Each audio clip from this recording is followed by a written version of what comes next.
Devotional Wednesday, 1st of July. I heard a story some time ago of a man having tea in a restaurant with his family when he was approached by an elderly lady. The lady said, "I'm very sorry to bother you, but I wonder if you would do me a big favour. You see, I lost my son a few months ago and you look exactly like him.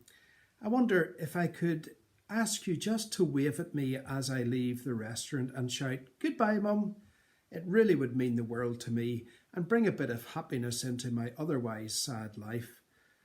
Well, he thought, well, what harm would it do? This lady looked innocent enough, and surely it was the least I could do to help.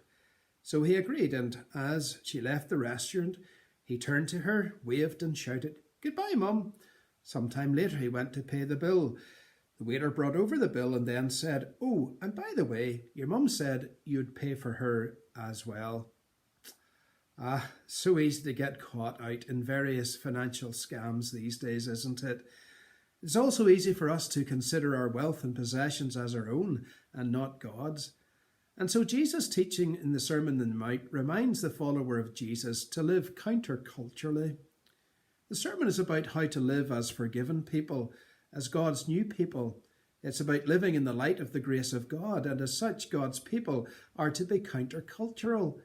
They are to have a different mindset and lifestyle that is distinctive to the world around us, because we live with God's agenda and with God's priorities.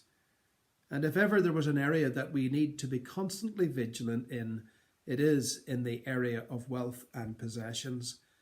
And Jesus says in Matthew chapter 6, verse 20, "But store up for yourselves treasures in heaven, where moth and rust do not destroy, and where thieves do not break in and steal. For where your treasure is, there your heart will be also." Jesus says the best place to invest in is in heaven.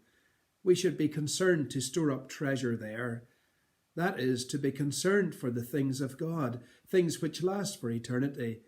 Jesus is talking about the need to adopt God's kingdom priorities.